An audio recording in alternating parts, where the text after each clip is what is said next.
রাজধানী শাহবাগে ইসলামী ছাত্র আন্দোলন বাংলাদেশের 34তম প্রতিষ্ঠা বার্ষিকী উপলক্ষে আয়োজিত ছাত্র সমাবেশে সংগঠনটি রাষ্ট্রীয় সংস্কার, সংখ্যানুপাতিক পদ্ধতিতে জাতীয় নির্বাচন এবং ইনসাফ ভিত্তিক কল্যাণ রাষ্ট্র প্রতিষ্ঠার দাবি জানিয়েছে।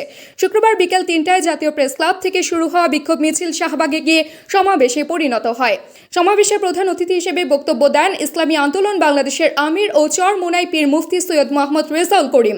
তিনি বলেন, দেশের সুষ্ঠু রাজনৈতিক ধারা প্রতিষ্ঠা এবং দুর্নীতির হাত থেকে জাতিকে রক্ষা করতে হলে পিআর পদ্ধতি নির্বাচন চালু করা জরুরি।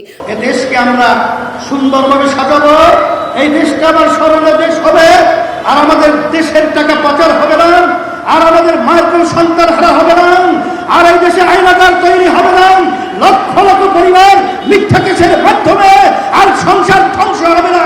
এরকম একটা দেশ আমরা চেয়েছিলাম, কিন্তু দুঃখের মধ্যে বলতে হয় আজকে স্বার্থান্বেষী মহল ক্ষমতালীন সুযোগ রয়েছে আবার আমাদের দেশকে শান্তি করার জন্য বিভিন্ন হীন স্বার্থ নিয়ে নির্লক্ষ অনুযায়ী কাজ করছে।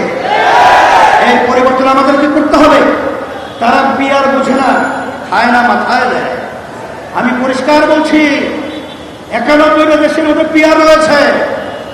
আপনার বলেন ভঙ্গুর একটা সংসদ তৈরি হবে, বিভিন্ন খোলা যুক্তি।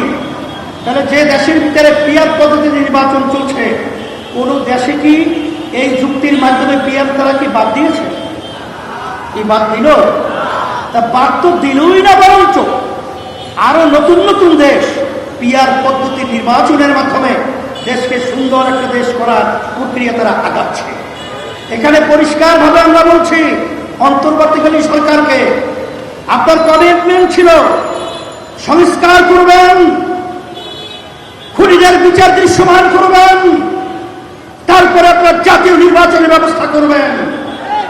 এখন পর্যন্ত সংগঠনের সভাপতি ইউসুফ আহমেদ মানসুরের সভাপতিত্বে অনুষ্ঠিত এই সমাবেশে বক্তারা 9 দফা দাবি উত্থাপন করেন।